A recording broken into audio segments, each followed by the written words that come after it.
Right now, somewhere in the world, someone is smiling at a dinner table while something inside them is quietly breaking apart. They laugh at the right moments, nod when they are supposed to, and say, "I'm fine," with such practiced ease that no one even thinks to question it.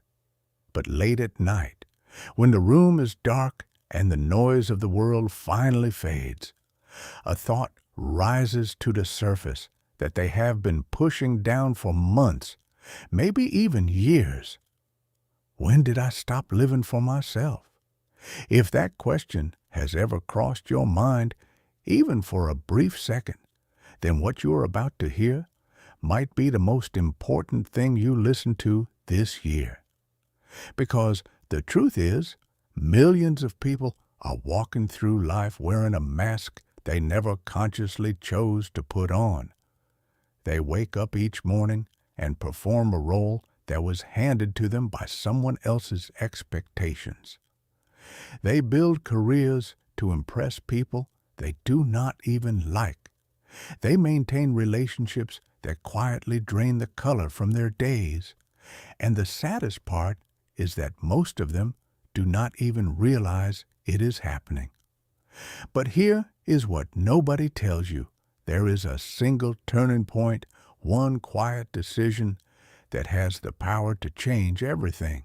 And that turning point is the day you finally decide to put yourself first, not out of arrogance, not out of selfishness, but out of the deep understanding that your life cannot truly begin until you stop handing the keys to everyone else. In the next few minutes, you're going to walk through 12 powerful chapters that will reshape the way you think about yourself, your relationships, and the life you are building. And by the end, you might just realize that the freedom you have been searching for was never as far away as you thought. Stay with me. This one matters. Chapter 1. The invisible cage they built around you. There is a story that most of us share, even if the details look a little different on the surface. It begins the moment we are old enough to understand the word should. You should be polite. You should not make a scene. You should think about how other people feel before you think about yourself. You should put others first, because that is what good people do. And look, none of those ideas are entirely wrong on their own. Kindness matters. Empathy matters.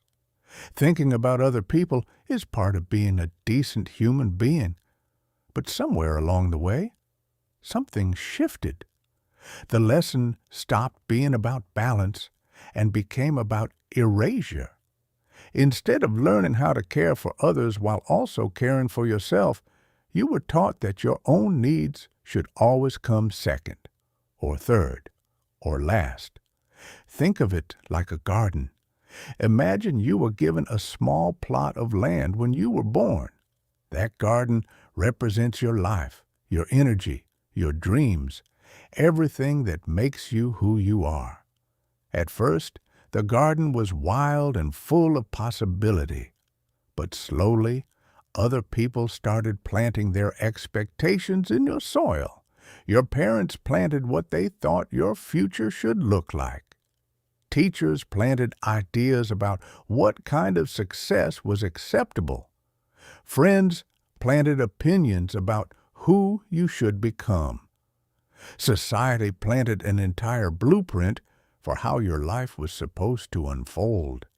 And before you even had the chance to decide what you wanted to grow in your own garden, it was already full of someone else's seeds. The problem is that nobody ever told you this was happening. It all felt so natural, so normal, that you never questioned it. You just kept watering those plants because that was what everyone expected you to do. And the things you actually wanted to grow, your own passions, your own curiosities, your own quiet dreams, they got pushed to the edges where there was barely any sunlight left. This is the invisible cage that so many people live inside without ever seeing the bars. From the outside, everything looks fine. You are responsible, considerate, reliable. People praise you for being selfless. They call you the one who always shows up, the one who never says no, the one who puts everyone else first. And for a while, that praise feels good. It feels like proof that you are doing life the right way. But here's where things get complicated. That praise is not free. It comes with a hidden cost. Every time someone applauds you for ignoring your own needs, it reinforces the idea that your needs do not matter as much. Every time you are rewarded for sacrificing yourself, you learn a little more deeply that your happiness is less important than keeping other people comfortable. And over time, without even noticing it, you start believing it yourself. You begin treating your own desires as optional. Your dreams become nice to have instead of necessary. Your boundaries become suggestions that can be overridden by anyone with a louder voice or a stronger expectation. And the version of you that existed before all this conditioning, the version that knew what it wanted, that had fire and curiosity and an unshakable sense of self, that version slowly fades into the background like a photograph left too long in the sun. The most dangerous part of all this is how invisible it is. You do not wake up one morning and think, "Today, I am going to abandon myself." It happens in tiny, almost imperceptible moments.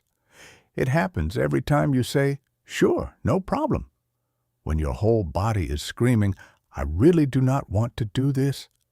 It happens every time you silence an opinion because you are afraid it will create tension. It happens every time you reshape yourself to fit into someone else's idea of who you should be. Recognizing this pattern is not about blaming anyone. Your parents probably taught you what they genuinely believed was right. Society reinforced what it thought would keep things orderly and pleasant. Most of the people who shaped you were not trying to cage you. They were just passing along the same script that was handed to them, but understanding where the pattern came from gives you something incredibly powerful. It gives you the awareness to see the cage, and once you can see it, truly see it for what it is, you finally have the choice to step outside of it. Your life was never meant to be a garden planted entirely by other people's hands. You were always supposed to have a say in what grows there. And the moment you begin reclaiming that right is the moment everything starts to shift. Chapter 2. The Slow Erosion You Did Not See Coming. There is something that happens to people who spend years putting themselves last, and it does not announce itself with alarm bells or dramatic warnings. It creeps in quietly, like water seeping through a crack in the foundation of a house. At first, you do not notice anything wrong. The surface still looks solid. The walls are still standing. But underneath, something important is slowly being worn away. Every time you betray your own needs to keep someone else comfortable, a small piece of your inner foundation weakens. And I want to be honest with you here, because this is the part most people do not want to hear. In the moment, each individual act of self-betrayal feels almost meaningless. It feels like nothing. Agreeing to take on extra work when you are already exhausted. Saying yes to plans you genuinely do not want to attend. Letting someone cross a boundary because confronting them feels scarier than absorbing the discomfort. Laughing at a comment that actually stung because it is easier than admitting it bothered you. Each of these moments, taken on its own, seems so small that it hardly registers. You tell yourself it is not a big deal. You convince yourself that keeping the peace is more important than honoring how you actually feel. And in a way, you are right. One single moment probably will not change your life. But here is the part that catches people off guard. These moments do not exist in isolation. They stack, they accumulate, they compound. Imagine placing a single grain of sand on a table. You would barely notice it. Now, imagine placing another one, and another. Day after day, year after year, grain after grain. Eventually, that table is buried. That is what happens inside a person who constantly chooses everyone else over themselves. The individual moments seem weightless, but the cumulative effect is crushing. Over time, you start experiencing symptoms that seem to come from nowhere. You feel tired even after sleeping well. You feel irritated by things that used to not bother you. You notice a strange emptiness that sits in the background of your life, even on the days when everything is supposedly going well. People ask you what is wrong, and you genuinely do not know how to answer, because on paper, nothing specific is wrong. But inside, something essential has gone missing. What has gone missing is your connection to yourself. When you spend years overriding your own feelings, you lose the ability to hear them clearly. Your emotional compass, the internal system that tells you what you need, what feels right, and what does not, starts sending signals that you can no longer interpret. It is like trying to navigate through a dense forest with a compass whose needle has been bent. You keep moving, but you have no real sense of direction. And this is where things get particularly painful. The person who has been betraying themselves for years often does not even realize that the exhaustion, the frustration, the quiet sadness, all of it traces back to one source. They think the problem is their job, their relationship, their city, their circumstances. They search everywhere outside themselves for an explanation, not realizing that the real fracture is internal. The cost of ongoing self-betrayal extends even further than most people imagine. It changes the way you see yourself. When you repeatedly ignore your own voice, you begin to unconsciously believe that your voice does not matter. When you constantly override your boundaries, you internalize the message that your boundaries are not worth protecting. Your self-image slowly warps into something that serves everyone else's comfort while leaving your own sense of worth starving in the corner. Your energy changes too. Instead of using your mental and emotional resources to create, to grow, to pursue things that light you up inside, you spend it managing situations that quietly drain you. You become a maintenance worker in your own life, endlessly fixing leaks and patching cracks in a structure you never actually chose to build. But perhaps the most significant cost is this: you lose trust in yourself.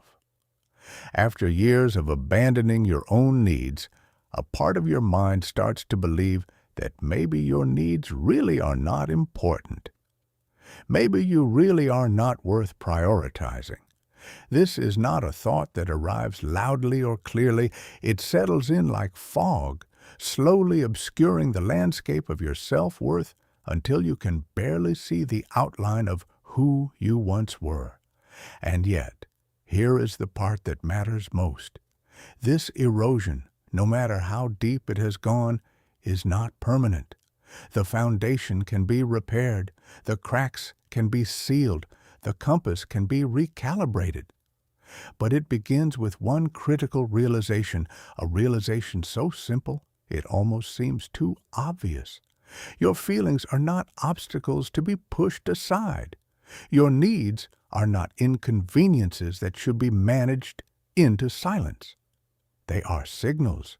They are your mind and body telling you the truth about what your life actually requires. And the moment you start listening to them again, truly listening, is the moment the erosion begins to reverse. You do not have to rebuild everything overnight. You do not need some grand dramatic gesture to start reclaiming yourself. Sometimes it starts as quietly as the erosion itself. A moment where you pause before saying yes and ask yourself, do I actually want this? A moment where you honor a feeling instead of burying it. A moment where you recognize that the discomfort you have been carrying is not weakness. It is wisdom. That wisdom has been waiting for you, and it will keep waiting patiently and persistently until you are finally ready to listen. Chapter 3. The Quiet Revolution of Deciding You Are Enough. There is a moment that changes everything, and the strange thing is, it rarely looks the way you expect it to. There is no standing ovation, no dramatic soundtrack playing in the background. No one rushes in to tell you that your life is about to shift. Instead, it usually happens in the most ordinary setting imaginable. Maybe you are sitting alone in your car after a long day, staring at the steering wheel. Maybe you are lying in bed at 2 in the morning, unable to sleep because your mind will not stop spinning.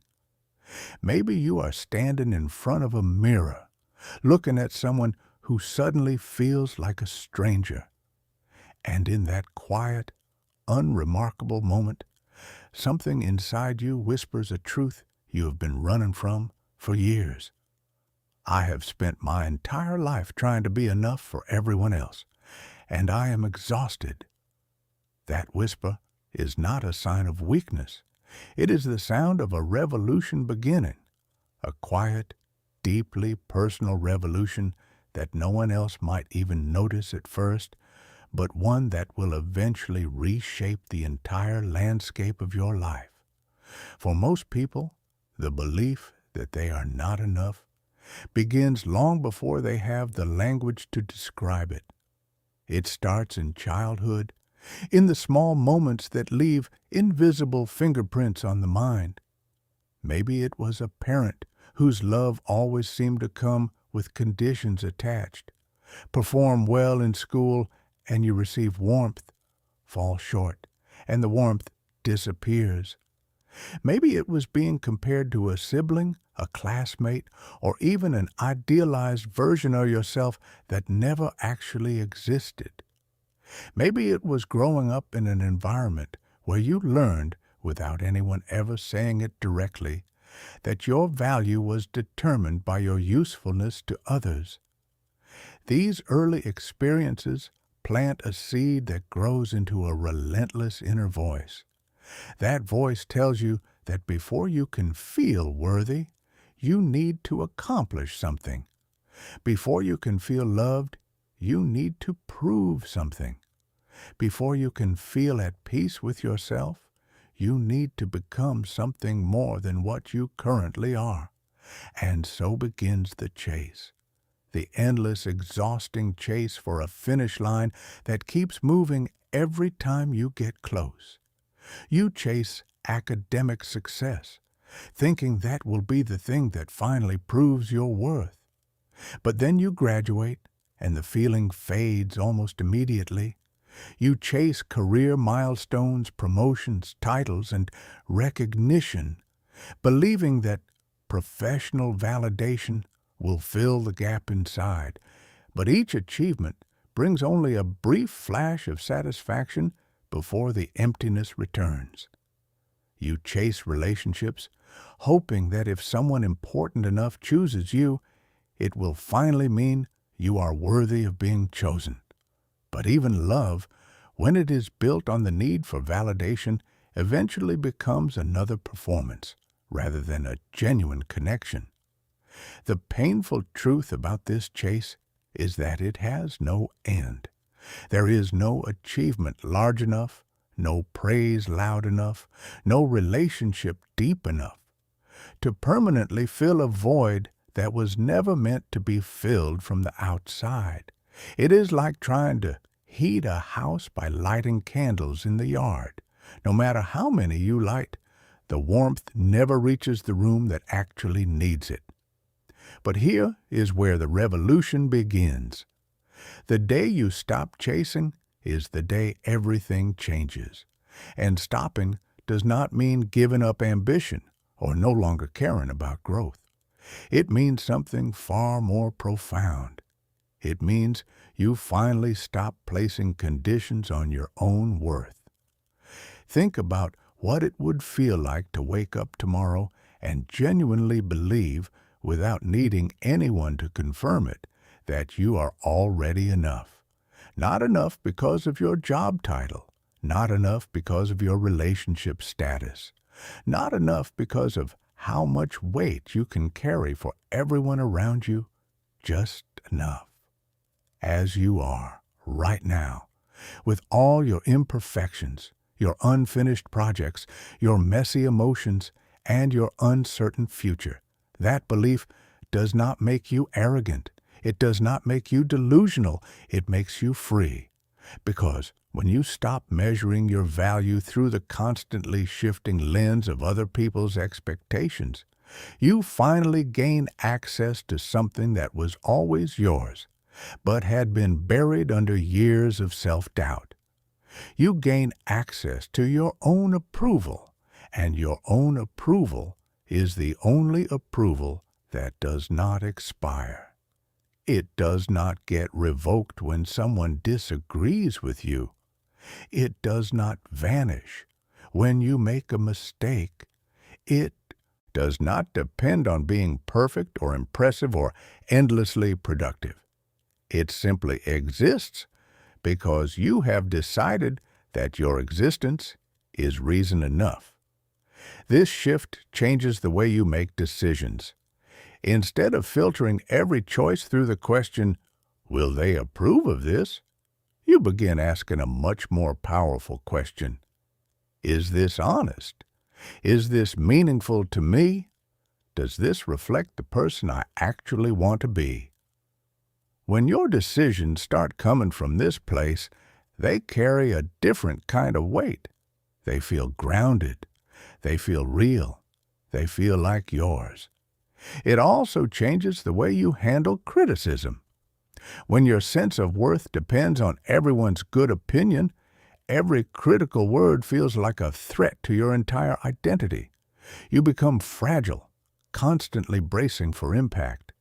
But when you know deep in your bones that your worth is not up for debate, criticism becomes something entirely different.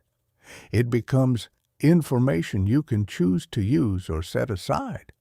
It loses its power to devastate you because it no longer has access to the core of who you are. The day you decide you are enough is not a day you circle on a calendar. It is a day you carry inside you from that point forward.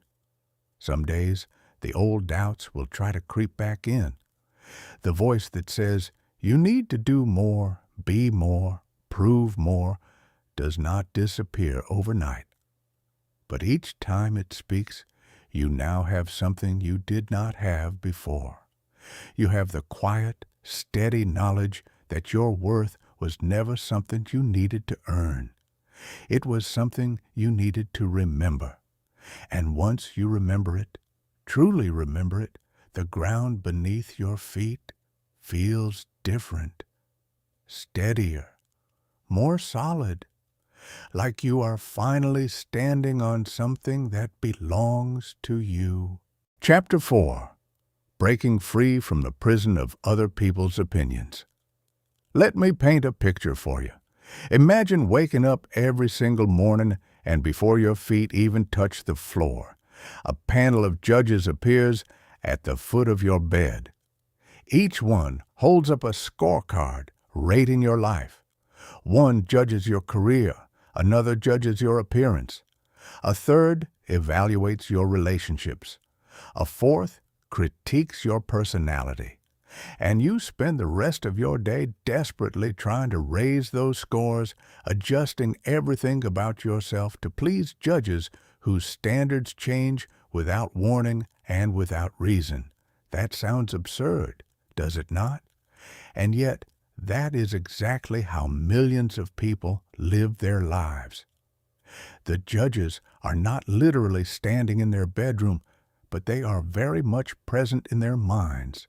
They show up as the coworker whose opinion you obsess over, the family member whose approval you have been chasing since childhood, the social media audience whose reactions dictate how you feel about your own life, the stranger on the street whose glance you interpret as judgment. Living under the weight of other people's opinions is one of the most quietly devastating things a person can do to themselves.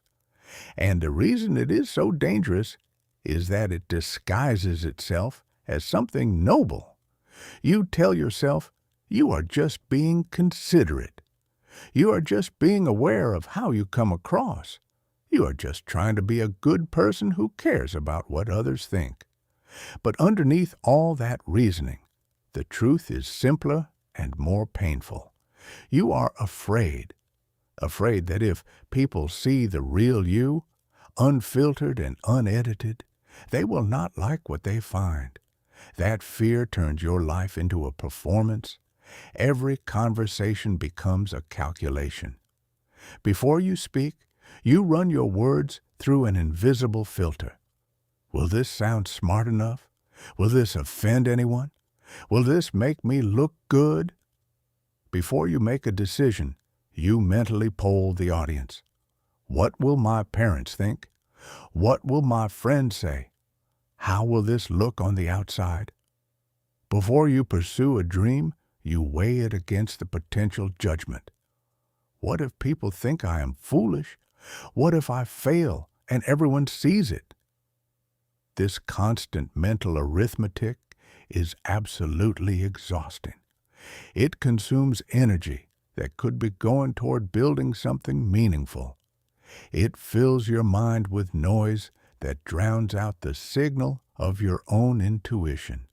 And worst of all, it never actually works.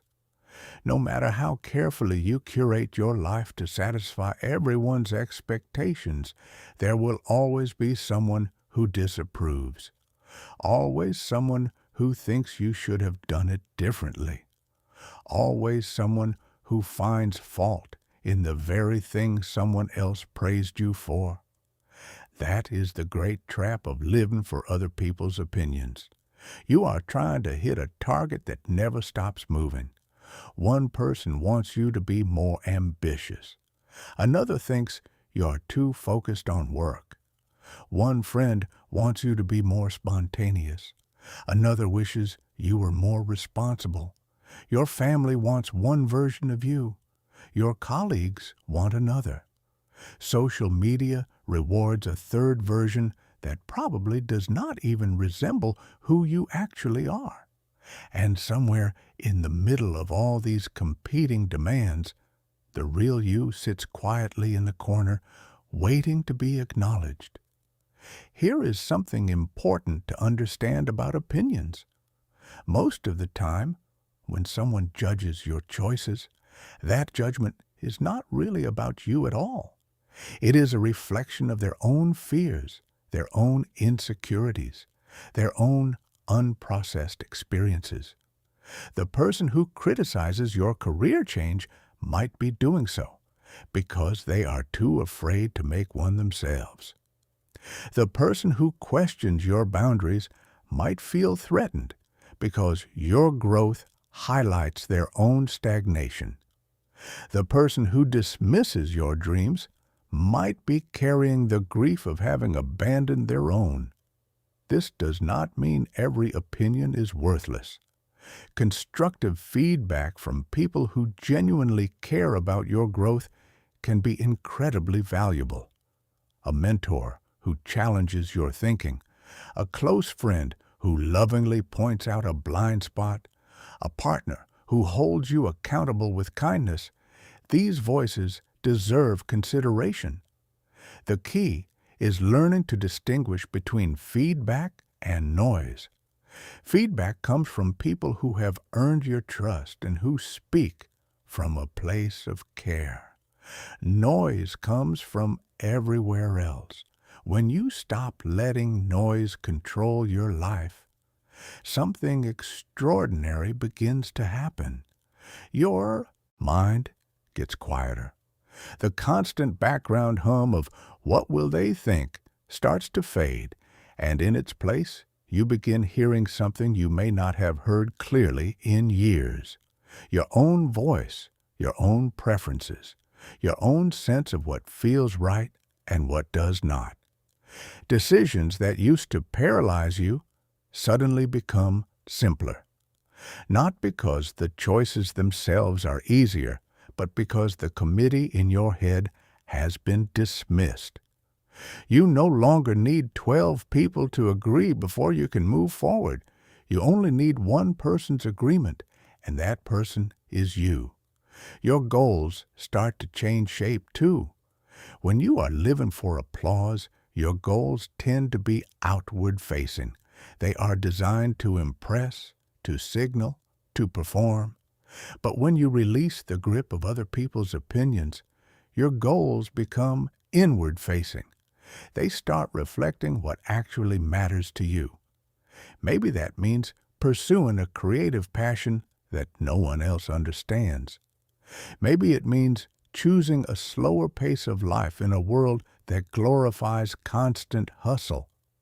Maybe it means walking away from something that looked perfect on the outside but felt hollow on the inside.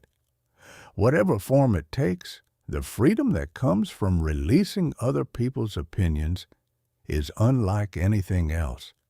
It does not mean you become cold or indifferent. It does not mean you stop caring about people.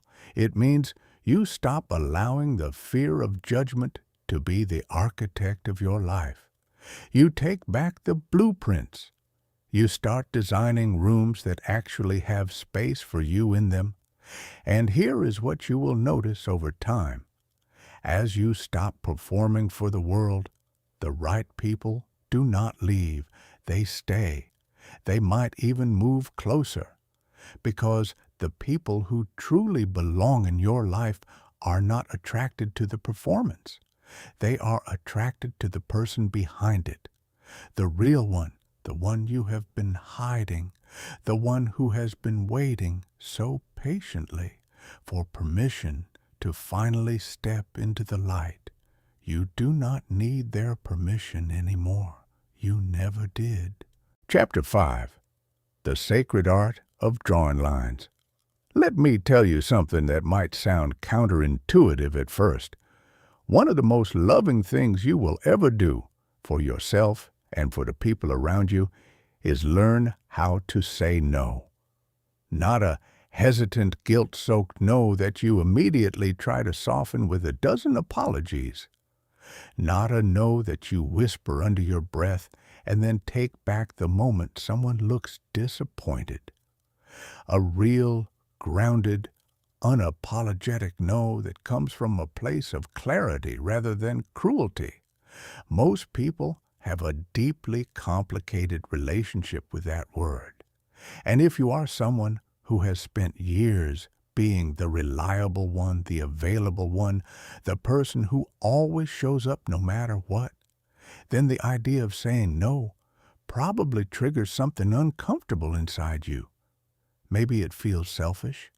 Maybe it feels dangerous.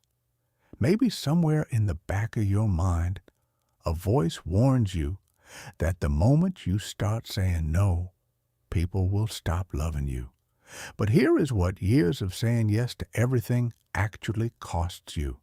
It costs you your mornings, which get swallowed by obligations that are not truly yours. It costs you your evenings, which disappear into emotional labor that leaves you drained before your head even touches the pillow. It costs you your weekends, your creative energy, your mental clarity, and eventually, it costs you the relationship with the one person you should never have neglected, yourself.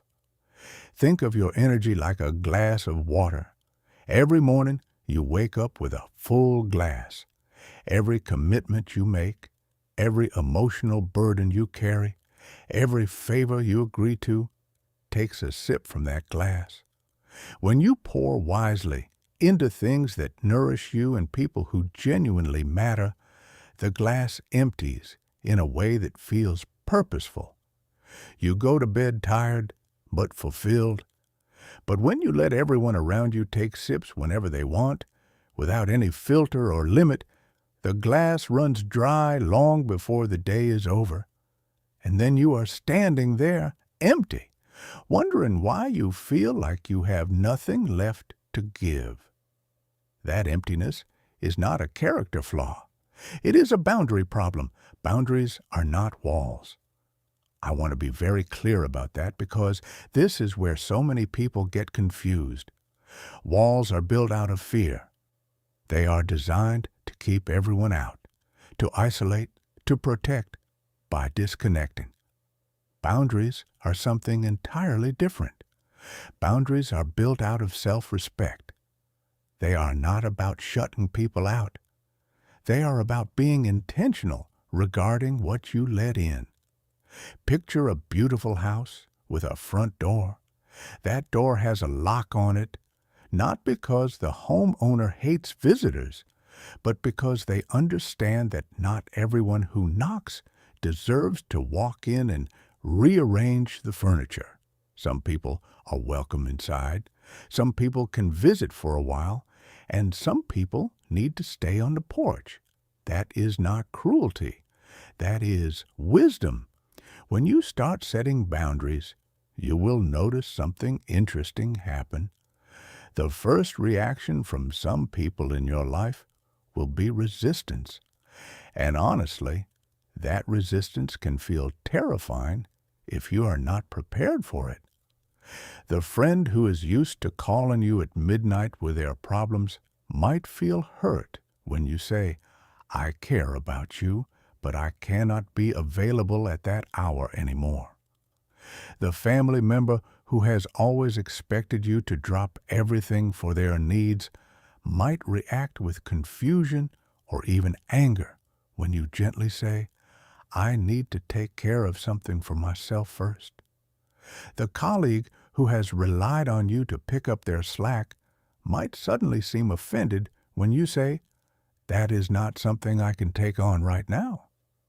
These reactions do not mean your boundaries are wrong. In fact, the strength of someone's negative reaction to your boundary often reveals how much they were benefiting from your lack of one. That is not a comfortable truth, but it is an important one. Here is what most people do not tell you about boundaries. The discomfort is temporary, but the freedom is permanent. The first few times you protect your time, it will feel unnatural. Your stomach might twist with guilt. Your mind might race with worst-case scenarios. What if they hate me now? What if they think I am being difficult? What if I lose this relationship? Those fears are loud, but they are not prophets. They are echoes of the old conditioning that taught you your needs did not matter. As you practice boundaries consistently, something remarkable begins to shift. The guilt fades, the anxiety quiets down, and in the space that opens up, you begin to notice something you have not felt in a very long time. Room to breathe, room to think, room to focus on the things that actually feed your soul instead of constantly being consumed by the demands of everyone around you. Your goals, the ones that have been collecting dust in the back of your mind for years, suddenly have oxygen again. Your creative energy, the kind that gets suffocated when you are perpetually running on empty, starts flowing back. Your peace of mind, that rare and precious state that disappears when your life is controlled by everyone else's schedule, begins to return. And here is perhaps the most beautiful part. The relationships that survive your boundaries do not just survive. They get better. They deepen. Because when you stop saying yes out of obligation and start saying yes out of genuine desire, the people in your life receive something far more valuable than your automatic compliance. They receive your authentic presence. They receive a version of you that is not exhausted, resentful, or running on fumes. They receive someone who shows up because they truly want to, not because they are afraid of what happens if they do not. Boundaries are not the end of love. They are the beginning of love that does not destroy you.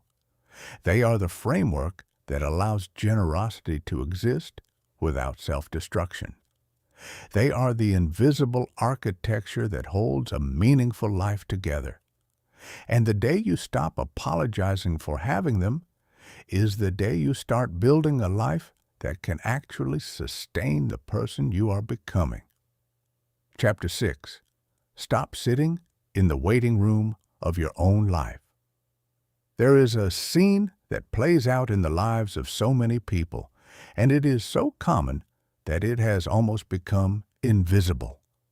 A person wakes up each day carrying a quiet hope that today might be the day someone finally sees them, the day someone finally appreciates what they bring to the table, the day someone finally chooses them and in doing so gives them permission to believe they are valuable. Maybe it is waiting for a partner to say the words that would make everything feel secure. Maybe it is waiting for a parent to express the pride that has been missing for decades. Maybe it is waiting for a boss to finally recognize the years of hard work that have gone unnoticed. Maybe it is waiting for the world in general to send some kind of signal that says, yes, you matter. You can stop trying so hard now. This waiting feels natural because human beings are wired for connection. We want to be seen. We want to feel like we belong. There is nothing wrong with that desire, but the problem begins when the waiting becomes the strategy. When instead of building your life, you are pausing it. When instead of moving forward, you are standing still, eyes fixed on a door that someone else controls, hoping they will open it for you. I want you to think about this honestly. How many months, maybe even years, have you spent in the waiting room of your own life, sitting quietly, being patient, telling yourself that your turn will come if you just hold on a little longer? Meanwhile, the clock on the wall keeps ticking. Seasons pass. Opportunities float by like leaves on a river, and you remain seated because somewhere deep inside you believe that your life cannot truly start until someone else gives the signal. Here's the part that stings, but also sets you free. That signal is never coming, at least not in the way you have been imagining it. No one is going to knock on the door of your waiting room, hand you a golden certificate of worthiness, and say, "Congratulations, you have been approved. You may now begin living." That moment exists in movies. It does not exist in real life. And every day you spend waiting for it is a day subtracted from the life you could be building with your own two hands. Choosing yourself means standing up from that chair, walking out of that waiting room, and deciding that you do not need an invitation to participate in your own life. It means understanding, perhaps for the first time, that the validation you have been craving from others is something you have the power to give yourself. Not as a consolation prize, not as a second-best alternative, but as the primary source, the foundation, the thing that everything else gets built upon. When you stop waiting for someone else to choose you, the entire rhythm of your life changes. Instead of holding your breath for opportunities to be handed to you, you start creating them. Instead of molding yourself into whatever shape you think someone wants to see, you start investing in the shape that feels most authentically yours. Your energy shifts from seeking to building, from hoping to doing, from performing to becoming. And this shift does not just change your relationship with yourself. It transforms your relationships with everyone around you. When your sense of worth depends on being chosen by someone else, relationships become transactional without you even realizing it. You give in order to receive. You show up in order to be appreciated. You love in order to be loved back. And when the return does not match the investment, you feel crushed, not because the relationship failed, but because your entire sense of self was riding on it. But when you choose yourself first, you enter relationships from a completely different position. You show up not because you need something from the other person, but because you genuinely want to be there. You give not because you're trying to earn love, but because giving is something that flows naturally when your own cup is full. You love not to fill a void inside yourself, but to share something that already exists within you. That kind of presence is magnetic. People feel the difference, even if they cannot articulate it. There is a warmth and a steadiness that radiates from someone who is not desperately seeking validation, but is simply offering their authentic self. Choosing yourself also unlocks a kind of courage that you cannot access from the waiting room. When you are no longer paralyzed by the fear of not being chosen, you become willing to take risks that once felt impossible. You apply for the position you thought you were not qualified for. You start the creative project that has been living rent-free in your imagination for years. You have the honest conversation you have been avoiding because you were terrified of losing someone's approval. You walk away from situations that drain you, even if walking away means standing alone for a while. That willingness to stand alone, even temporarily, is one of the most powerful things a human being can develop. Because here is the truth that the waiting room will never teach you.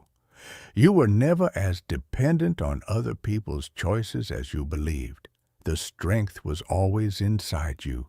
The permission was always yours to grant. The door was never locked from the outside. It was locked from the inside by the belief that you could not walk through it until someone else turned the handle. You can turn it yourself. You always could. And the moment you do, the moment you stop waiting to be picked and start picking yourself, something shifts in the universe of your life. Doors that seem sealed begin to open. People who resonate with the real you start appearing. Paths that were invisible from the waiting room suddenly become visible because you are finally standing in a place where you can see them. The life you have been waiting for does not begin when someone else decides you are ready. It begins when you decide, right here, right now. Not tomorrow, not when the timing is perfect, not when you feel fully prepared. Now, because you have already waited long enough. Chapter 7. The Life That Wakes Up. When you finally do, there is a morning that comes for everyone who chooses this path, and it does not feel the way you might expect. There is no fireworks display, no choir singing in the background, no cinematic moment where the sun breaks through the clouds at exactly the right angle. Instead, it feels surprisingly ordinary. You open your eyes, you lie still for a moment, and then you notice something different, something subtle but unmistakable.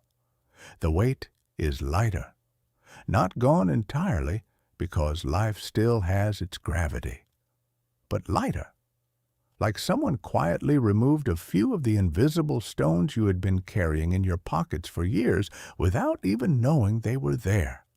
Your first thought is not about who needs you today. It is not about which fires you need to put out or whose expectations you need to meet before breakfast. For the first time in what might be a very long time, your first thought is simply, what do I want today? That question, as small as it sounds, is a revolution wrapped in 6 words. For people who have spent years organizing their entire existence around the comfort of others, the experience of finally placing themselves first does not arrive like a thunderclap. It arrives like spring after a long and brutal winter, slowly, gently, one small green shoot at a time. You do not wake up as a completely different person.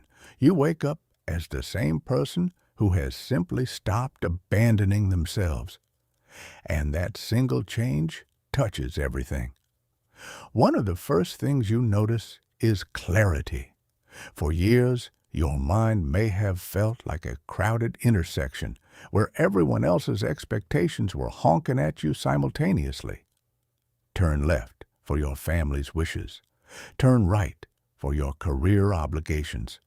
Go straight for what society says you should want. Make a U-turn because your friend needs you again. The noise was constant, and in that noise, your own sense of direction got completely drowned out. But when you begin filtering your decisions through your own values instead of everyone else's expectations, the intersection starts to clear. The honking fades, the traffic thins, and suddenly you can see the road ahead with a kind of sharpness that almost takes your breath away.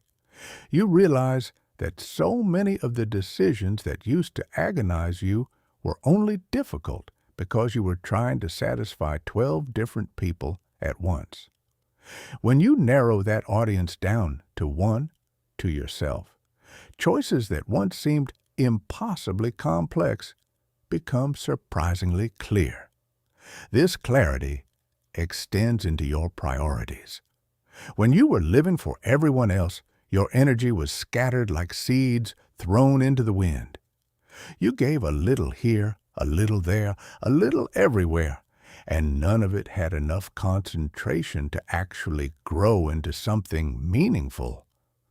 But when you finally begin directing your energy with intention, something powerful happens. Your goals stop being abstract wishes floating somewhere in the future and start becoming tangible projects that you work on every single day. Maybe you finally sign up for that course you have been thinking about for 3 years. Maybe you start writing a book that has been living as a collection of notes on your phone. Maybe you begin having honest conversations about what you actually want from your career instead of sleepwalking through someone else's definition of success. Whatever form it takes, the shift from scattered energy to focused intention is like watching a blurry photograph slowly come into sharp focus. The image was always there. It just needed the right lens. Another transformation that quietly unfolds is emotional independence. For years, Your confidence may have operated like a kite in the wind, rising when someone praised you and plummeting when someone criticized you. Your emotional weather was entirely determined by external conditions. A kind word from the right person could make your whole week. A disapproving look could ruin your entire month. But when you build your sense of worth from the inside rather than borrowing it from the outside, the weather stops controlling you. Praise still feels pleasant, the way sunshine feels warm on your skin. Criticism still registers, the way a cold breeze makes you pull your jacket a little tighter. But neither one has the power to define your temperature anymore. You carry your own warmth now, and that warmth does not depend on the forecast. Your relationships begin shifting too, often in ways that surprise you. Some connections that you thought were solid turn out to have been held together only by your willingness to give endlessly without receiving. When you stop pouring from an empty glass, those relationships may struggle. Some people will not know how to relate to you when you are no longer the person who drops everything the moment they call. That adjustment can sting. Watching certain people pull away because you stopped performing the role they were comfortable with is not painless. But here is what also happens. The relationships that remain become richer, deeper, more honest. The people who stay are not staying because of what you do for them. They are staying because of who you are. And the connections you build from this new foundation have a quality to them that the old ones never had. They are balanced. They breathe. Both people show up. Both people give. Both people matter. And perhaps the most unexpected gift of all is this. When you finally stop neglecting yourself, your ability to show up for others actually increases. It sounds paradoxical, but it is profoundly true. A person who has taken care of their own needs has more genuine energy, more authentic compassion, and more real presence to offer than someone who is running on fumes and resentment. Your kindness stops being a performance and becomes an overflow. And that is the kind of kindness that actually changes people's lives. The life that begins when you finally come first is not louder or flashier than the one you had before.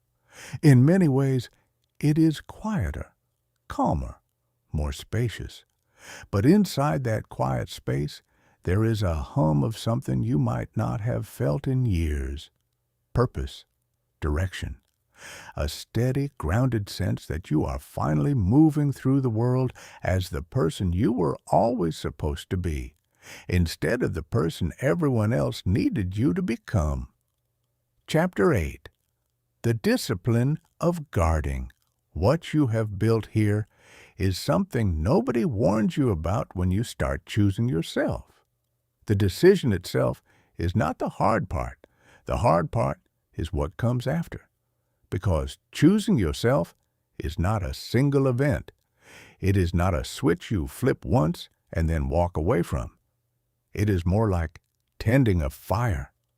The initial spark might come in a powerful moment of clarity, but if you do not continue feeding it, protecting it, sheltering it from the winds that will inevitably blow, that fire will go out. And you will find yourself right back in the cold, wondering what happened. The world does not stop making demands on you just because you have decided to prioritize yourself. Emails still flood your inbox. People still show up with expectations. Obligations still knock on your door wearing masks of urgency. The old patterns, the ones that had you saying yes to everything, the ones that had you shrinking yourself to fit into spaces that were never designed for you, those patterns do not simply vanish because you had a moment of awakening. They linger. They wait. And the moment your guard drops, they slide right back in like water, finding the cracks in a dam. This is why choosing yourself must become a discipline, not just a decision. Discipline sounds rigid. It sounds harsh and joyless, like something that belongs in a military training camp, rather than a conversation about self-respect. But the discipline I am talking about is not about punishment or perfection. It is about protection. It is the daily, unglamorous practice of guarding the life you are trying to build. It starts with the smallest moments. Someone asks you to take on a responsibility that is not yours, and instead of automatically agreeing, you pause. You check in with yourself. You ask, do I have the capacity for this? Does this align with what I am building? Or am I just saying yes because the old version of me is still afraid of disappointing people? That pause, that single moment of self-awareness before the automatic response kicks in, is the discipline in action. It also shows up in how you manage your attention. We live in a world that is engineered to pull your focus in 1,000 directions at once. Your phone buzzes with notifications designed to trigger anxiety or comparison. Social media feeds are algorithmically built to keep you scrolling through other people's highlight reels, measuring your behind the scenes against their carefully edited performances. Conversations around you are filled with opinions about how you should be living, what you should be chasing, and what your life should look like by now. Protecting your attention means becoming fiercely intentional about what you allow into your mental space. It means recognizing that every hour you spend comparing yourself to someone online is an hour stolen from your own growth. Every evening you spend ruminating over a critical comment is an evening you could have invested in something that actually moves your life forward. Your attention is not just a resource. It is the raw material from which your future is built. What you focus on today becomes who you become tomorrow. There is also the discipline of managing relationships during this transition. When you begin living differently, not everyone in your life will adjust gracefully. Some people will test your boundaries, not necessarily out of malice, but out of habit. They are used to the old version of you, the version that always said yes, the version that always showed up, the version that absorbed everyone else's problems without complaint. When that version begins to change, it creates friction. Some of that friction leads to growth. The people who genuinely care about you will respect your evolution, even if it takes them a little while to understand it. They might ask questions. They might need time to adapt. But ultimately, they will support the person you are becoming because they value you, not just the role you used to play. Other relationships, however, may not survive the transition. And this is where the discipline gets particularly challenging. Letting go of connections that depend on your self-neglect requires a kind of courage that does not get talked about enough. Walking away from people who only valued your presence because of what you gave them, not because of who you are, is painful even when you know it is necessary. But holding on to those connections out of guilt or fear is a form of self-betrayal that will slowly undo everything you have worked to build. As you practice this discipline day after day, something powerful begins to solidify within you. Self-trust. For years, you may have doubted your own instincts because you were conditioned to seek external confirmation before trusting yourself. But every time you honor a boundary, every time you protect your energy, every time you make a decision that aligns with your values instead of someone else's expectations, you deposit a small amount of trust into an account that has been empty for far too long. Over time, that account grows, and the richer it becomes, the calmer you feel. Decisions that used to send you spiraling into anxiety become manageable. Criticism that used to shatter your confidence becomes background noise. Uncertainty that used to paralyze you becomes something you can sit with, because you know that whatever comes, you have the internal resources to handle it. There is another layer to this discipline that often surprises people. It is the discipline of protecting your mental environment. The conversations you engage in, the content you consume, the energy of the people you spend the most time with, all of these shape your inner landscape in ways you may not always notice. If you surround yourself with people who constantly complain, who drain your energy, who dismiss your growth, your internal world will eventually start to mirror that environment. But if you become intentional about filling your life with voices that encourage clarity, growth, and honesty, your mind becomes a place where good decisions are easier to make. This does not mean cutting out every imperfect person from your life. It means becoming aware of the cost of the environments you choose to inhabit. It means giving yourself permission to step back from spaces that consistently leave you feeling smaller.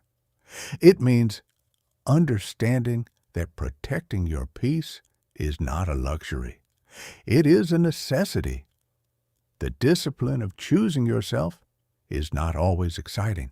There are no trophies for the morning you said no to something that would have drained you. No one applauds you for the evening you spent alone, investing in your own growth instead of scrolling through a feed of other people's curated lives. No one hands you an award for the quiet decision to walk away from a relationship that was slowly eroding your sense of self. But those moments are the ones that build the life you actually want. Brick by brick, decision by decision, quiet act of self-respect by quiet act of self-respect, until one day you look up and realize that the life you are standing in looks completely different from the one you were trapped in before. Not because something magical happened, but because you chose yourself. And then you had the discipline to keep choosing yourself even when it was hard, even when no one was watching, and even when the old patterns tried to pull you back. That is how real change is built, not in a single moment of inspiration, but in the thousands of small, faithful decisions that follow it. Chapter 9. Becoming the author of your own story. There is a difference between existing inside a story and actually writing it. For most of your life, you may have been a character in a narrative that someone else outlined. The plot was drawn by expectations. The setting was chosen by circumstances. The dialogue was scripted by the need to keep everyone around you comfortable. You showed up on every page, but if you look closely, you will notice something unsettling. You were never holding the pen. Leading your own life begins the moment you take that pen back. At first, it feels strange. When you have spent years reacting to the world instead of directing your own path, the shift from passenger to pilot can feel disorienting. You are used to waiting for instructions.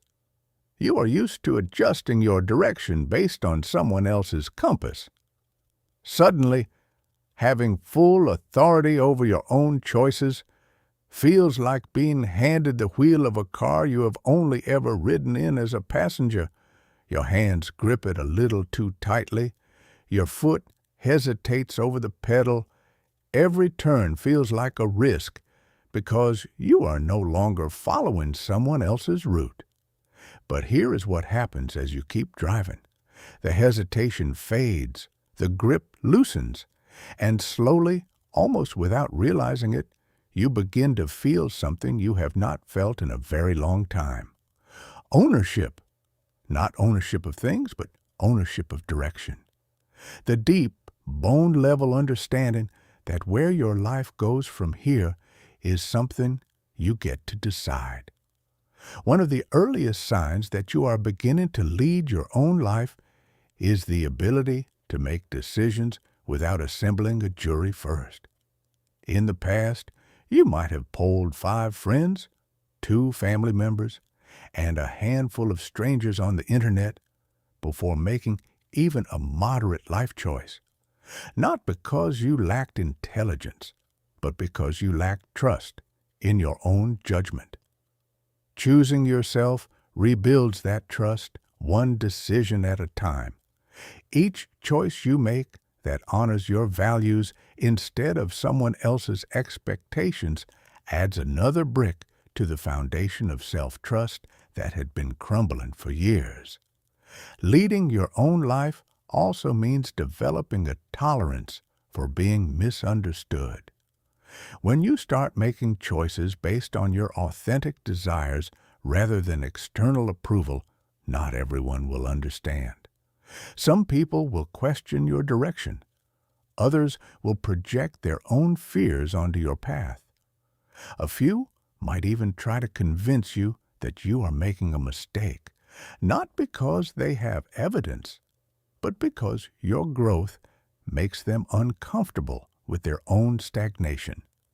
This is where emotional resilience becomes essential.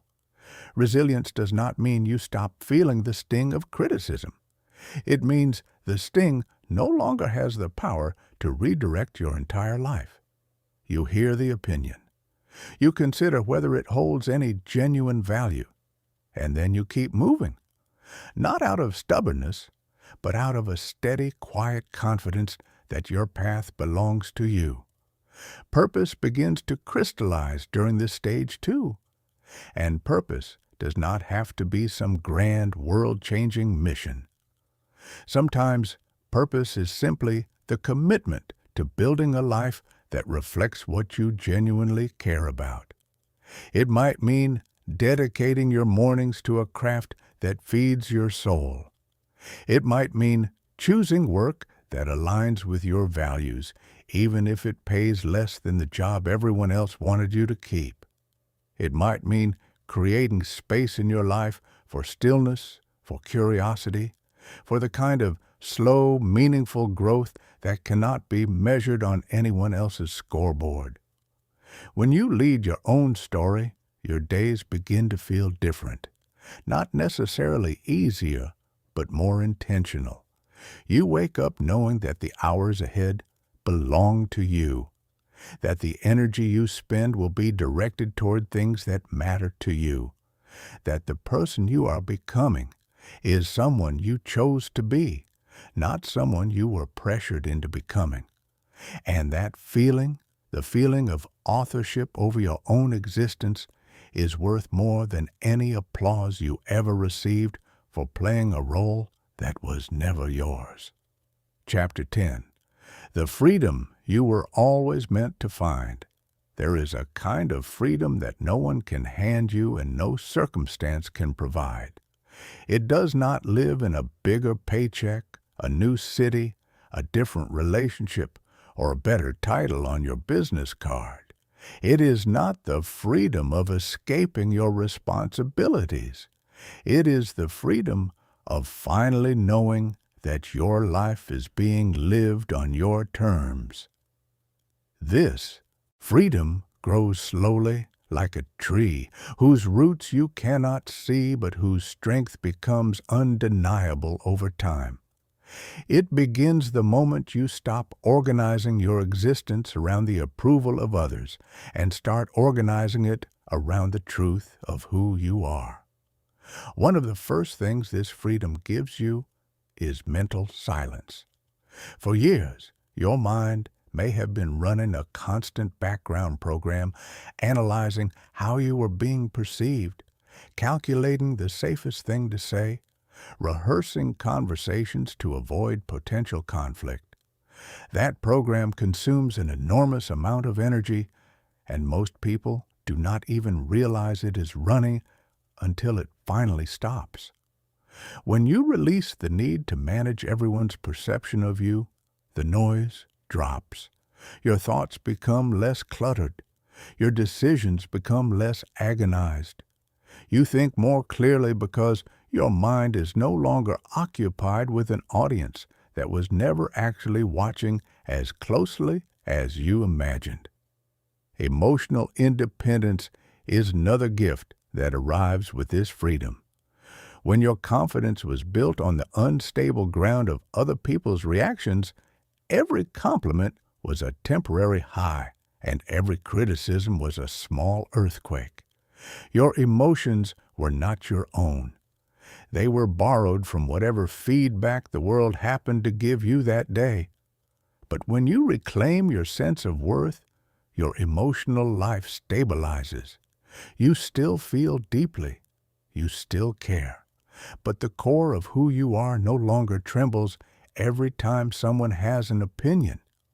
This freedom also opens a door that many people did not even know was closed. The door to your own potential. When you are busy performing for the world, large parts of yourself get locked away. Creative instincts get silenced because they do not fit the image you are maintaining. Intellectual curiosities get shelved because pursuing them might look strange to others. Passions get buried because they do not align with the path everyone expects you to follow. But when you stop performing, those locked rooms begin to open. Curiosity comes back to life. Creativity starts breathing again. You find yourself drawn to things that excite you for no other reason than the fact that they excite you. And that pure, uncomplicated motivation, doing something simply because it resonates with who you are, is one of the most energizing forces a human being can experience. Your relationships transform as well. When you interact with people from a place of wholeness rather than need, the dynamic shifts entirely. You stop tolerating disrespect because you no longer depend on the connection for your sense of identity. You stop performing kindness and start practicing it genuinely. The people who remain in your life are there because of mutual respect, not mutual dependency. And the connections that form from this foundation have a richness that obligation-based relationships can never replicate. Perhaps the most profound aspect of this freedom is the peace it brings. Not the peace of having a perfect life, but the peace of knowing that your life, however imperfect, is honestly yours. You are no longer running from judgment. You are no longer chasing a finish line that someone else drew. You are simply here, fully present, building something that reflects your actual values instead of someone else's blueprint. That peace is not fragile. It does not shatter when someone disagrees with you. It does not evaporate when life gets difficult. It sits quietly at the center of everything you do, steady as a heartbeat, reminding you that you are exactly where you are supposed to be. Chapter 11. The Weight and the Beauty of Responsibility. Freedom and responsibility are not opposites. They are partners. And when you choose yourself, you quickly discover that one cannot exist without the other. The moment you stop following a map drawn by someone else, You become the cartographer of your own life. That is exhilarating. But it also means that if you wander into a swamp, you cannot blame the mapmaker. The directions are yours now, the choices are yours, and the consequences, both the beautiful ones and the difficult ones, belong to you as well. This responsibility begins with self-honesty. When you take ownership of your life, you lose the luxury of comfortable excuses. You can no longer say, "I only did this because they expected me to." You can no longer hide behind, "I had no choice." Because now you do have a choice. You always did, but now you are awake to it. And being awake means being accountable. Self-honesty requires examining not just your strengths, but your shadows. It means admitting where you still need growth, where your habits are holding you back, and where your fears are disguising themselves as logic. This kind of honesty is not always pleasant, but it is the raw material from which a meaningful life is built. Every time you face an uncomfortable truth about yourself and choose to work with it instead of running from it, you become a little bit stronger, a little bit wiser, and a little bit more capable of handling whatever comes next. Discipline is another face of this responsibility. Freedom without discipline is just chaos with a nicer name. When you remove external expectations as the driving force of your life, you need something internal to replace them. That something is discipline. Not the punishing, grinding kind, the purposeful kind. The kind that says, "I respect my time enough to use it wisely. I respect my potential enough to develop it intentionally. I respect my peace enough to protect it daily." Responsibility also appears in how you treat the people around you. Choosing yourself does not grant permission to become careless with others. In fact, it invites you to become more genuinely caring because your kindness now comes from abundance rather than obligation. You help because you want to, not because you are terrified of being seen as selfish. You listen because you are present, not because you are performing. You love because your heart is full, not because it is desperately trying to be filled. And there is a responsibility to protect your vision. When you begin building a life that reflects your authentic self, there will be voices that question it. Some out of genuine concern, some out of projection, some out of jealousy disguised as advice. Protecting your vision does not mean becoming defensive or closed off. It means developing the quiet confidence to stay the course even when the noise gets loud. It means trusting the process of your own growth even during seasons when progress feels invisible. The weight of responsibility is real, but it is the kind of weight that makes you stronger rather than the kind that breaks you down. Carrying your own life with full awareness and full accountability is not a burden. It is a privilege. It is the price of freedom, and it is worth every ounce. Chapter 12. The Life You Build. When you finally honor yourself.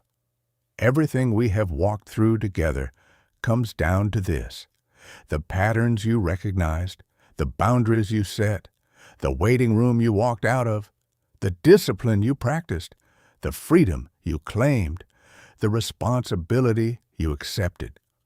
All of it has been leading to a single, simple truth. Your life will only become what it was meant to be when you stop abandoning yourself. For years, you may have believed that your purpose was to maintain the comfort of everyone around you, that your worth was measured by how much you sacrificed, how little you complained, and how perfectly you played a role that was handed to you. But that was never your purpose. Your purpose was always to build something honest, something that reflects who you actually are, not who you were trained to pretend to be. Honoring yourself means treating your time as sacred. It means investing your energy in growth rather than in performances designed to earn approval that expires the moment someone changes their mind.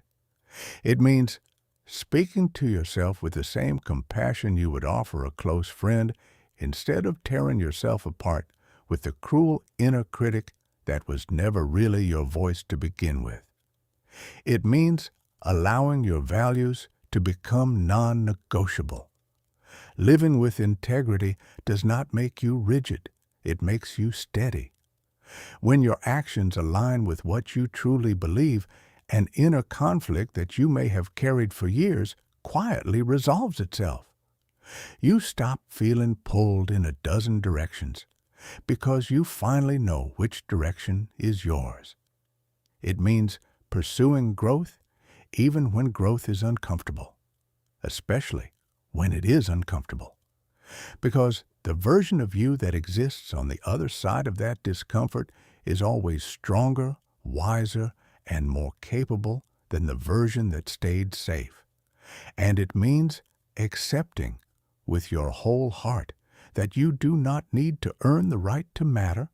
You already matter, not because of what you produce, not because of who approves of you, not because of how perfectly you perform. You matter because you are here, because you are alive, and because the life you have been given deserves to be treated with respect.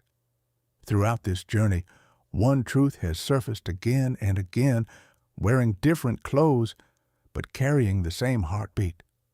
The moment your life truly begins is the moment you stop abandoning yourself, not the moment someone else finally sees your worth, not the moment the world decides to reward your patience, not the moment everything lines up perfectly and the path ahead looks safe and clear. Your life begins when you choose it, fully, unapologetically, with all the courage and tenderness that choice requires. The day you put yourself first is not the day you stop caring about the world. It is the day you finally bring your whole self into it. And that version of you, the one who has been waiting in the wings all this time, quiet but unbroken, patient but powerful, is ready. You have been ready for longer than you think. All that is left is the choice. And that choice has always been yours.